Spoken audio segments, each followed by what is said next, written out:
Hey book besties, and welcome back to my channel. If you're new here, I am Tia and we talk about all things books. Now, as we are obviously going into a new year, so 2026, I thought I would recap what my best books of 2025 were from each month. I've done this separate to the worst books just because some months I do have more than one. Some months I have 3, some months I've had 4. I think even some months there was like 6 but that didn't happen often. I did try and keep it to like 1/2 of the best books of each month. So let me move over this way slightly so I can actually put the book cover up here, and then we're just going to go through each month and see what was the best, why I liked it, what did I rate it. So first we have January. So I actually restarted my reading journey in January and I started on my Colleen Hoover journey. So I was literally reading her books and all of her backlog. So we only have Colleen Hoover in January, but my best book was Verity. Like, this was 5-star at the time. I really enjoyed this. I wasn't expecting the plot twist and it was just a fun time. Do you know what I mean? Like, it was just like very unexpected and I just was really enjoying it. And for those of you who don't know, it basically follows a writer who she's not doing great for herself, and she has like this interview, goes into the interview, and in the interview it's with Verity's husband, and Verity is like a really big author. She writes this very well-known series where the main characters are from like the villain's point of view.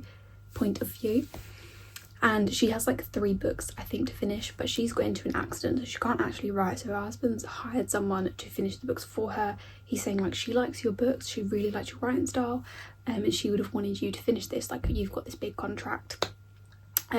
She's got so much like work in her study. It's best if you come to like ours for a couple of days, sift through it, then you can sort of get in her head, see if there's anything that she had planned for these 3 books and then write it from there. But everything is not as it seems. It's more of like a thrillery type, I would say. Then moving on with Figure Eight, we have Lights Out by Navisa Allen. This was 5 stars for me. I thoroughly enjoyed this. This was my first intro into dark romance. I think if you want to venture into dark romance, I think this is the best way to do it because it's like a comedic dark romance. It's not super dark and it still has like the elements of fun. So we follow Josh and Ali. Ali is a nurse and she likes these mask thirst traps on TikTok, and Josh is our thirst trap TikToker who poses in the famous blue mask which is on the cover. She catches his eye from a comment and he decides that he's going to stalk her, and it sort of goes from there. Josh is like a morally grey kind of golden retriever type, and I think he was like my first book boyfriend that made it onto the list, and I love him so much. Like, he's so cute. Like, this, honestly, if you want like a fun time where you're a bit like damn but also like giggling and kicking your feet, then this is definitely one to go. In March we actually had 2, so we had The Fake Out and Twisted Games. So we'll start with The Fake Out by Stephanie Archer. I loved this. We only had 4 stars for both of these in this month, but I really enjoyed both. Rory Miller from The Fake Out is just perfect book boyfriend vibes. In this we have Fake Dating. This follows Rory and Hazel. So Hazel is the sister from Pippa of the first book Behind the Net, and she's like a physiotherapist for like the hockey team that he's on. Her ex is a hockey player and he comes in for like a physio, and she's like, I like don't like him. So Rory decides to take it upon himself to act as her fake boyfriend, and it sort of goes from there. But it is just, the lines blur very quickly. They have a very like hate to love relationship, and it is just such a good time. And obviously Twisted Games follows Bridget and Reese in the Twisted series. This is the 2nd book. Reese is a bodyguard and Bridget is the princess, and he has to obviously be the bodyguard for the princess. And the book actually spans from like, I don't know if it's like 2 years or might be 4 years, I can't remember, but it switches from like the start where they like hate each other and 2 years in, very, very quickly. So you sort of get a little bit in between, but also not enough. Like I would have liked a bit of, so sometimes it feels like they're like I've heard reviews, people think like their relationship was a bit rushed, but then you have to remember it's over a like year's span, which obviously we're not seeing every single thing in that book, but there's just like little things that he does for her and just makes it so cute. And then it turns out her brother decides to step down from being like in waiting for the throne. He's like going to take it over from their grandfather, and he found love, and he's not allowed to marry whilst being like king because the girl is like a commoner basically. So then Bridget has to step up, and she doesn't want to. Her and Reese have like this secret like longing and yearning for, and she decides she's gonna write a bucket list for stuff to do before she turns, like basically her life gets taken away, and he decides I'm gonna help her through it, and it's just sensational. There is a crawl scene, it is just perfection. Then in April we had Powerless and Fourth Wings. This is when I really started my fantasy journey, or romantasy, and I love this. So these were both 5 stars. Powerless by Lauren Roberts. So this is a trials kind of fantasy. It is YA, but I like a bit of spice. But and if you're the same and you do like spice in books and you think it is like important, I would say like this book you do not need it. The yearning and love and relationship really makes it like so special. Like you do not need spice in it at all. So this one is Payden and Kai. Payden is basically thrust into these trials. She ends up saving Kai's life and thrust into these trials. The world is split between ordinaries, people with no powers, who when they get found out by the king basically offs them because they've been telling everyone that they spread like a plague. And then you have the elites, which is people with powers. Some people have a bit more mundane powers and some people have a lot more useful and powerful powers. And she's thrust into these trials. Nobody knows that she's an ordinary, and she has to go through these trials, and Kai is instantly like enamored with her. Like he's just intrigued with her, and he ends up like helping her throughout, and it's just the sweetest thing. And there's a lot going on behind the scenes that you obviously like find out later on, but it's just top tier. Then obviously Fourth Wing by Rebecca Yarros, which is just amazing. So this follows Violet and Xaden, our main characters. Violet is meant to be going into like the scribe quadrant, like to take in the footsteps of her dad, and for some reason her mum decides no, you're going into the writer's quadrant. Her brother was a writer, her sister's a writer, her mum is a writer, and they basically ride dragons, and you have to go through all of these trials to be able to like actually get to be in front of a dragon, and then the dragons choose you. So she ends up going into this rider's quadrant. She's very, very small, very like frail almost, so she's got I don't know if they ever have a name for it in the book, but basically she's got some sort of condition where her bones are very brittle, and I suppose her body's like a little bit more weaker than like an average human, and she's also very, very petite, so she has to work a lot harder for stuff. And on the other side of that you've got Xaden, who is part of this revolution group where basically their parents were in like the revolution, and as punishment you either die or you have to join the riders quadrant. And then obviously once you get through these trials in all of these years, then you go to like be in their army basically. And Violet's mum is like high up in the thing, and all of these people basically hate her, and she has to deal with obviously trying to survive through that whilst trying to survive these people. And it's just a big thing. I don't want to like spoil anything because I really do think, although like obviously it's quite big, but I do really think you need to go in very open-minded and not knowing a lot, because otherwise it will spoil it. And then in May, so we had quite a few in May, so let's start off with Iron Flame and Onyx Storm, which is the continuation of the Empyrean series.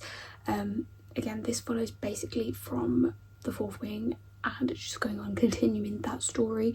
Obviously I can't really say much about these books without spoiling book one, but it is a continuation. These were both 5 stars. I absolutely love this world and I cannot wait to see the rest of it. Please be aware that you probably will be sobbing during this world, but I love this people and these people feel like my friends, and I just love it. We also had Twisted Lies, which is the 4th book in the Twisted series by Anna Huang. So this is Christian Harper's story, and basically he is a morally grey billionaire man, and he has to help our FMC with a fake relationship. So she's staying in his building and she is trying to be an influencer, and the only way really she can do that is, now she's got so far, she needs to have like a relationship. People need to be more invested in her, and he says like, I'll be your fake boyfriend, but you can't show my face, also they can do like hand pictures, like soft launching basically, but you have to be like, whenever I go to events and stuff, you have to be like my right hand woman, I guess, so that you have to be like my date so I don't get paired off with other people. And then I'm just sort of like, I've got someone that's like a safety net basically. And he is like, he's like obsessed with her basically, like secretly obsessed with her. She ends up actually having a stalker, so this is all playing out, like everything's playing out, and it is just perfection. I love him so much, like he is just so cute. She has a panic attack and he like runs her a bath, he washes her hair, and I love him. He definitely did make book boyfriend list. We also had A Full Start by Elsie Silver, which is the last book, yeah, the last book in the Gold Rush Ranch series, and I love this, guys. This was so cute. So our FMC Nadia is actually the sister of like Stefan, who's in the previous book, Stefan Dalgar, and she's training to be a vet. She's very, very feisty, and our MMC comes in, basically brings his dog, and he is her brother's best friend, and I love being a brother's best friend. And it all goes from there, like he's very tortured soul, he's had a lot going on. I suppose they're like trying to navigate together, like their chemistry, and yeah, I really love this book, but I can't actually remember why they ended up like being together. I don't know if it was like the forced proximity because she was looking after his dog or something. I can't even remember, guys, but just know it was top tier. And we also had A Court of Mist and Fury in this, so I started my ACOTAR journey. ACOTAR wasn't quite a 5-star, but the rest of the books in the series, barring the novella, were. If you don't know ACOTAR, like, where have you been? But the first book basically is a fae type fantasy. Feyre, I guess, thrust into this fae world because she did something wrong, and Tamlin takes her and says, you have to repay this debt by staying with me, basically. She ends up going through, has to complete these trials, and it sort of goes from there. You can't really give much away without from A Court of Mist and Fury without giving away obviously the first book, because it is like not cliffhanger plot twist, but it is like a little bit. But obviously if you've heard of ACOTAR, you will hear about Rhysand coming around, so we've got all of these people that are sort of making it out the woodwork as the books go on, and it is just top tier. June we also had A Court of Wings and Ruin and A Court of Silver Flames added to that 5-star list, but again it's a continuation, although A Court of Silver Flames is Nesta and Cassian's story, so it is following 2 different people in the world, and I think the next book is going to be following somebody else. And this was a banger of a month, guys. Like, I had so many 5 stars. I have more than what I had on here, but I narrowed it down to ones that were like in my head. So we started my Why Choose journey. So we had The Fate Day Agreement, and we also had Whisper Pretty Lies, which were both arcs and both 5-star. I loved these both so much, like, and my love for Why Choose just continued from here. The Fate Day Agreement follows our FMC, who finds out her boyfriend's cheating on her, basically at a hockey game. She sees him on the kiss cam, and is like, what the fuck? So obviously she breaks up with him. She's crying in like the hockey bathroom toilets, and these 3 hockey men our main characters find her locked in the toilet, basically help her out, and then they decide that they are going to make a deal with her. They'll say, we're going to fake date you and you can make your ex-boyfriend jealous, like he's going to see what he's been missing. She's a bit insecure because she's like a curvy girl, so she's obviously thinking that's why he's broken up with her. And they're like, we'll fake date you, you can get your own back on him, and then in return from that you can keep the park monies a bit away from us, give us a bit of leeway, pretend to obviously be our girlfriend, and then these people will stop coming after us. And it sort of goes from there, and she has obviously encounters with each of them, and it's just so cutesy, like very, you can feel the love. Then also it was Pretty Lies, which was a Why Choose, which was a very opposite, different Why Choose. So this is more of like a bully romance. Also it was like stepbrother, and it was just insane. We have three MMCs again, and basically they think that Everanne has done something, so they decide they're going to get their own back. She's going to basically do whatever they say, and they're going to use her to get payback, not only on her but her boyfriend as well. And it sort of goes from there. He is her new stepbrother, so they don't really know each other. She's just thrust into this world, and they're like high school age, I suppose, like 17, 18, I'm not really sure. But it goes from there, and it is just, I just had a really, really good time reading this. In July, we continued our romantic journey and we read books 1, 2 and 3 of Zodiac Academy, and these were all perfection. This series is not for the faint of heart, like you will be sobbing and questioning everything. But it follows twins Tori and Darcy, and they are the long lost princesses of Celeria, and they get taken into this Fae world. They don't know anything about Fae, they're in the human world, and they get thrust into this world and have to go to the Zodiac Academy, and they find out they have elemental powers, and not only just 1 or 2 like most people have, they have all 4, and they're quite powerful, and they sort of have to navigate that. But we have our 4 MMCs who are the celestial heirs. This is not a Why Choose, by the way, guys, but they are celestial heirs, and they basically have to try and dethrone, or not dethrone, but like get these girls out, because otherwise they're gonna basically give them a run for their money and take over their throne. So they like have to try and fight, get them out, and it is honestly like, it's heartbreaking, but the book is so good. So in July we continued Chestnut Springs, so we had Heartless, and Cade Eden was perfection, like boyfriend galore. He is a grumpy single dad, and he has like, I want to say Luke was like 5 or something. He's looking for a nanny, he keeps going through so many nannies, and then finally Willa comes from the scene. She's like, well, I can look after him, like I need the money, you need a nanny. So he's like, whatever, and she's like feisty, like one of my favourite FMCs, and they are just full of bands. Obviously she's trying to wind him up, he's very grumpy, and it's also an age gap, and he's just trying to show some restraint, but it does not work, and this was delicious. We also had Binding 13, so I started Boys of Tommen, and I'm still only like halfway through the books. This is very like traumatic, kind of. It's not a light story. It does have like a lot of heartbreak, and it will have you sobbing, but this follows Johnny Kavanagh and Shannon Lynch. Johnny is a big rugby star and rugby player for his college, and Shannon has just transferred there after having so much going on in her home life, so much going on in her previous like school life, and she just wants a fresh start. And he accidentally, on the first day of her school, knocks her out with the rugby ball, and he sort of takes it upon himself to like look after her, take her under his wing, and just sort of be there for her.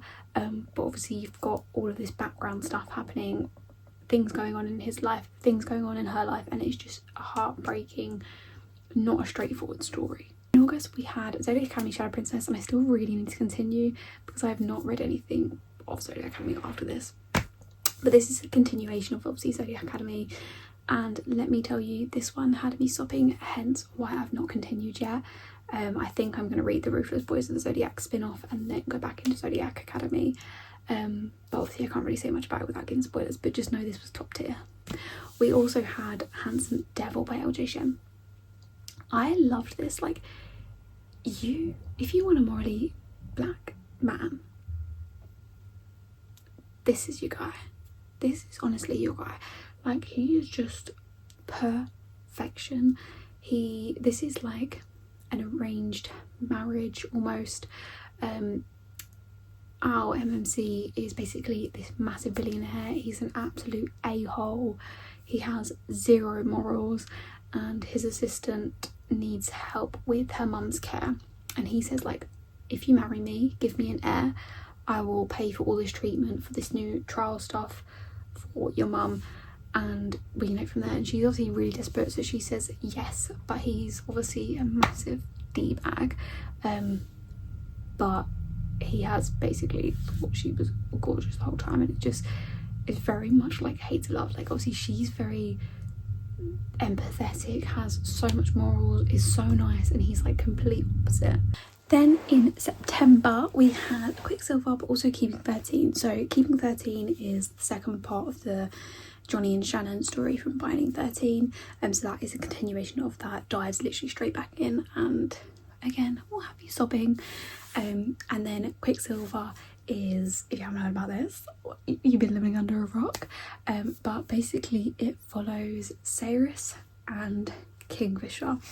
And Cyrus she can do stuff with like metal. She's not really sure what, but she's been working with the blacksmith basically in her town, and she can figure that she can do like little bits, but she's not really understanding what it is.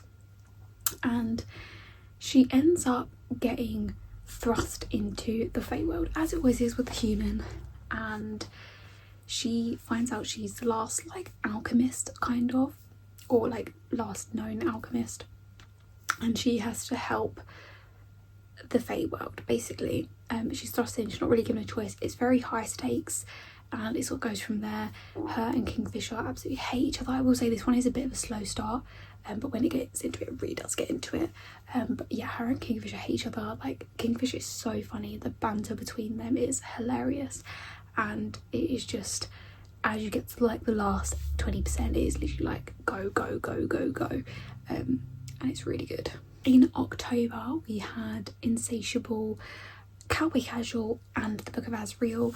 So Insatiable is a dark romance. I did the whole series of this on Audible, because Telly Hamilton just makes it. It's also a full cast. Yeah, this is a very dark romance that again is very traumatic and heartbreaking and sad, and it follows Cade and Stacey, who were together previously, and now a couple of years down the line they have broken up. Cade absolutely hates her. Something has gone on, we don't really know what. As we're progressing into the book, we're getting past tense and also present time as well, so you get to be a bit more understanding of what's happened, what's the fallout from what's happened, and also continuation from there. Cowboy Casual is obviously a cowboy book. This was actually an arc, but this was insane. So this follows Colt and FMC Blair, I want to say, who were childhood lovers basically. It's been 10 years since she left, and she's now come back. Things have gone on, she's come to help her gran, and they obviously meet each other there, and they're like, what the fuck?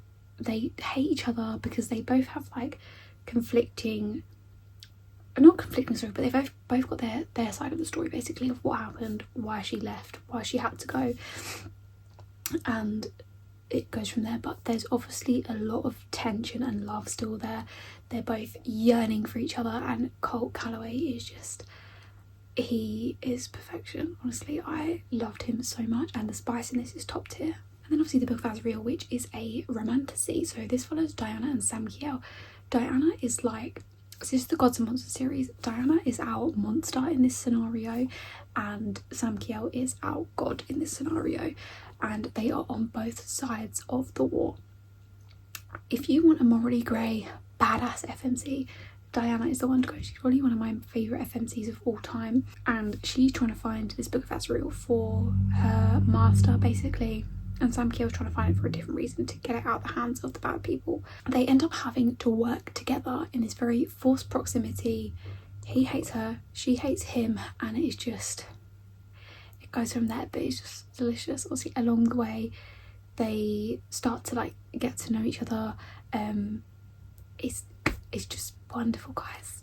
Honestly, if you love like a romantasy, like this is definitely one that you want to read. In November we had quite a few bangers in November. So we had 4, but 2 of them were the same thing, so we'll go through them. So we had Diebound, which was insane. This is like, people say this is like Fourth Wing, but make it with dire wolves.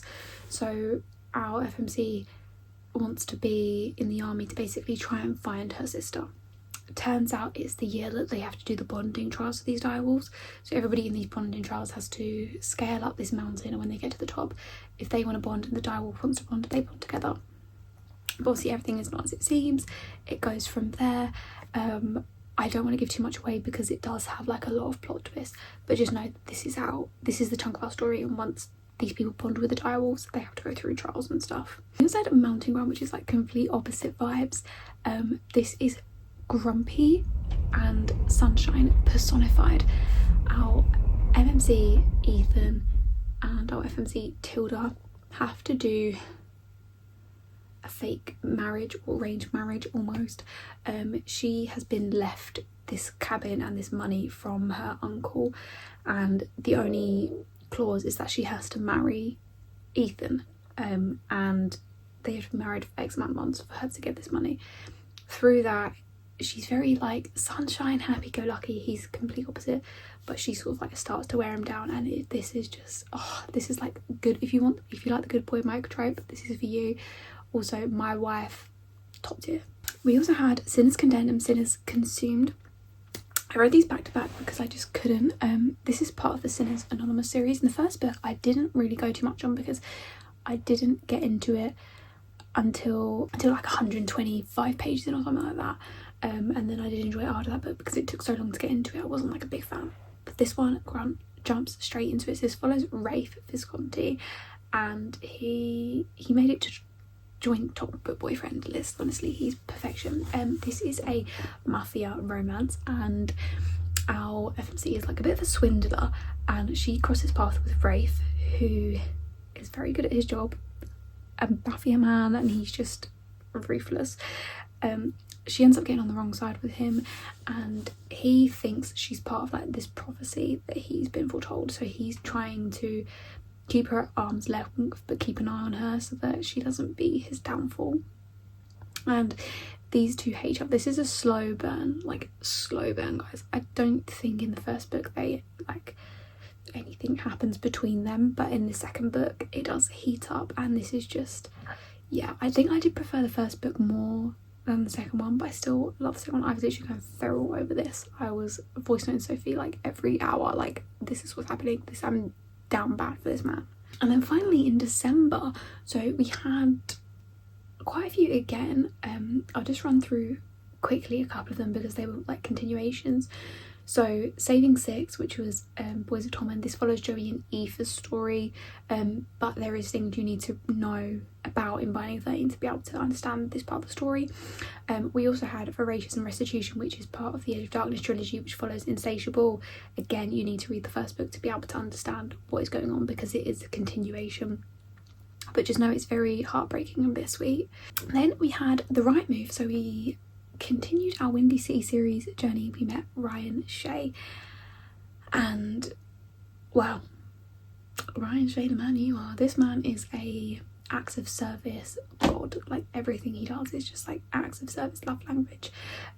He ends up taking in his sister's best friend to help her out with like rent and stuff, and he's very like particular about everything, very grumpy, very neat, and she's like on the opposite. She's complete sunshine. She's a bit messy and chaotic, and obviously infiltrating his space. They end up having to fake date because his boss on his basketball team is basically like, I don't see much of your life, like you've got no girlfriend, and he's like, no, this is my girlfriend, and basically it's like a last minute thing. Indy has to pretend to be his girlfriend, and it goes from there. out of the relationship she gets like half price rent. And this is just like, there's a lot of stuff going on in this. I would say like read your trigger warnings because it can be a bit sensitive to some people, but I think this one, I think I enjoyed it so much because it hit close to home, and that's why like I was really into the story. We also had Reckless, which is Theo Silver's book in Chestnut Springs, and he's on the same wavelength as Kate Eaton, honestly. This follows Theo Silver and Winter, who is Summer's sister from the first book, and they end up having a one night stand together, and she gets pregnant basically, and this follows that. I'm not a big fan of like accidental pregnancy or like pregnancy trope, but this is done really, really well, and it just really gets you into that story. And Theo is like the sweetest man ever. Like, he's just, he's so cute, guys, honestly, and he's so funny, so funny. And then finally we had Good Spirits, which I actually read this a couple of days after Christmas. This was an unexpected 5-star because I thought it was going to be good because I like B.K. Morrison's writing, but I didn't think it was going to be as good as that was. So this follows Harriet, who is the sweetest girl. She's a bit of a people pleaser. And then we have Nolan, who is the ghost, or a ghost, of Christmas past, and he basically has to help her mend her ways, is the saying. Every year he's got an assignment and he has to help these bad people. Thing is, she's not that bad. She's a very nice person. She doesn't think she's done anything wrong. He's obviously a bit skeptical because he's like, I've met all these bad people in the past, and things go from there. There is like a few plot twists on the way, which obviously I'm not going to ruin, but this man was so cute. Like, I feel like B.K. Morrison just writes these men that are so damn bad for their women, and it is just always perfection. But that is it for the best books I read of each month in 2025. I feel like we had a lot, and there was so many more that I did really enjoy and give 5 stars, but obviously I didn't want to bore you guys. But thank you guys so much for watching, and be sure to keep an eye out for the worst books of each month. There wasn't as many. I think I did stick to like 1 per month, so be sure to keep an eye out for that, and I'll see you guys next time.